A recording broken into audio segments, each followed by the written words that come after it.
काय बैठक झाली, काय डिस्कशन झालं? असं नांदेड जिल्ह्यामध्ये जी अतिवृष्टी झाली, ज्या अतिवृष्टीमुळे पोचमपाडच्या बॅकवॉटरमुळे आपल्याला कल्पना आहे की नांदेड जिल्ह्यामध्ये एखादी अतिवृष्टी झाल्यानंतर तेलंगणामध्ये पोचमपाड प्रकल्प आहे, त्या प्रकल्पाचं बॅकवॉटरसुद्धा मोठ्या प्रमाणावर नांदेड जिल्ह्यामध्ये आपल्याकडे सर्वत्र जे आपले बॉर्डरचे तालुके आहेत, देगलूर आहे, नायगाव आहे, बिलोली आहे, मुखेड आहे, या सगळ्या परिसरामध्ये बॅकवॉटरचा जो परिणाम होतो आणि त्याचबरोबर नांदेड जिल्ह्यामध्ये इतर जो भाग आहे, तर उदाहरणार्थ अर्धापूर तालुका, मुदखेड तालुका, भोकर वगैरे सगळ्या भागामध्ये प्रचंड प्रमाणावर अतिवृष्टी झालेली आहे.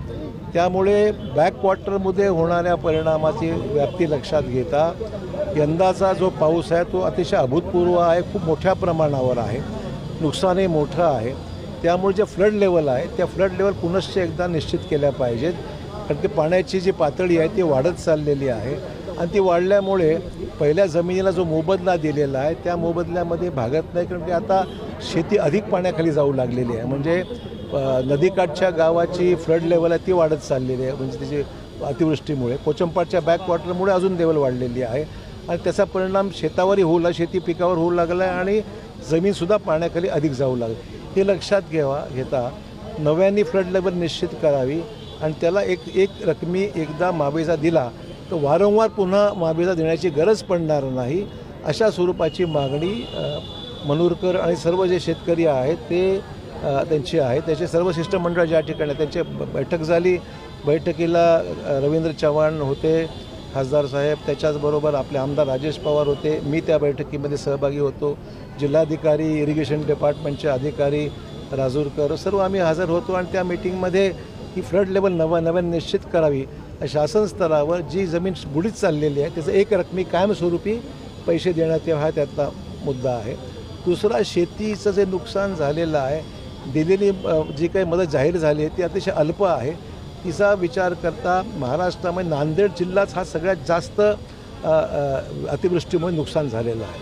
हे लक्षात घेता एक विशेष बाब म्हणून नांदेड जिल्ह्याकरता वाढीव मोबदला दिला पाहिजे. सगळ्यात जास्त नुकसान नांदेडचं आहे आणि अद्यापही पुढं 2-3 दिवसात अजून पाऊस होणार, गेल्या 8 दिवसात पाऊस चालूच आहे सातत्याने. त्यामुळे नांदेड जिल्ह्याची व्याप्ती मोठी आहे. इतर जिल्ह्याला ज्या दिलं त्या मनाने नांदेड जिल्ह्याला कमी मिळालेला आहे, त्यामुळे त्याला अधिक पैसे द्यावेत अशी प्रकारची मागणी आहे. तोही विषय आम्ही शासनाकडे घेऊन जाणार आहोत. पुनर्वसनाचे काही विषय राहिले असतील तर तेही मार्गी लागली पाहिजे.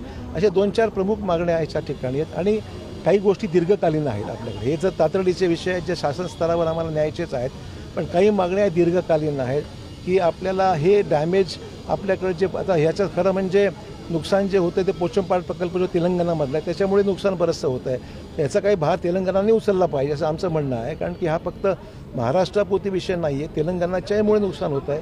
त्यामुळे अधिकचे पैसे जे काही लागतील त्याच्यामुळे तेलंगणाने आपला वाटा उचलला पाहिजे अशी एक मागणी समोर आलेली आहे आणि ते रास्त आहे असं वाटतं मला.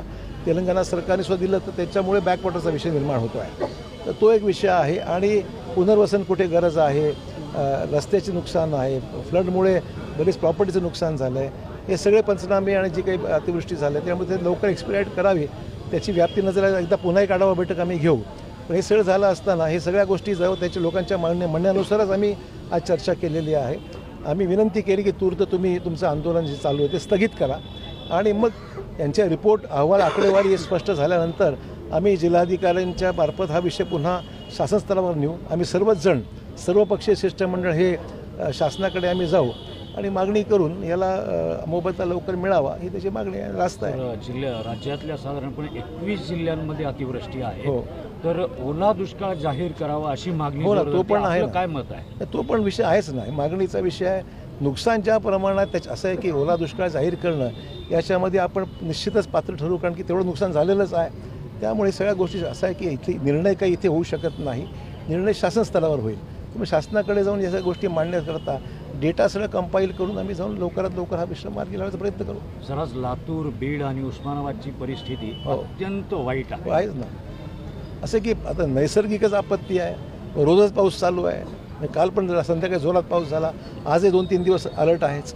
त्यामुळे आता ह्या सगळ्या गोष्टी लक्षात घेता आपल्याला पावलं उचलावं लागतील आणि डॅमेज कमीत कमी व्हावं हा प्रयत्न काय करता येईल एवढा विषय आहे.